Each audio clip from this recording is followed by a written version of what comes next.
পুরীতে এসে প্রথম দিন আমরা জগন্নাথ মন্দির দর্শন করেছি, আর সাথে তো প্রত্যেক দিনই সমুদ্র উপভোগ করছিই, কিন্তু সাইট সিন তো দেখতে হবে, তাই জন্য সকাল সকাল বেরিয়ে পড়েছি সাইট সিনের উদ্দেশ্যে।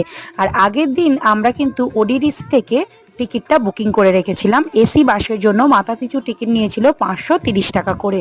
ওডিডিসির বাসে করে ঘুরতে গেলে কিন্তু একটা জিনিস মানতেই হবে, যেটা হলো টাইমিং। যেই টাইমটা ওরা দেবে সেই টাইমেই কিন্তু পৌঁছে যেতে হবে বাস স্টপিসে। তো আমাদের বাস 7টার সময় ছেড়ে দিয়েছিল, তারপরে একটা জায়গায় দাঁড় করিয়ে ব্রেকফাস্টের জন্য আমাদের সময় দিয়েছিল। তো ব্রেকফাস্ট করলাম ইডলি ধোসা, তারপরে এক এক করে দর্শনীয় স্থানগুলো দেখলাম, যেমন উদয়গিরি, খণ্ডগিরি, ধবলগিরি।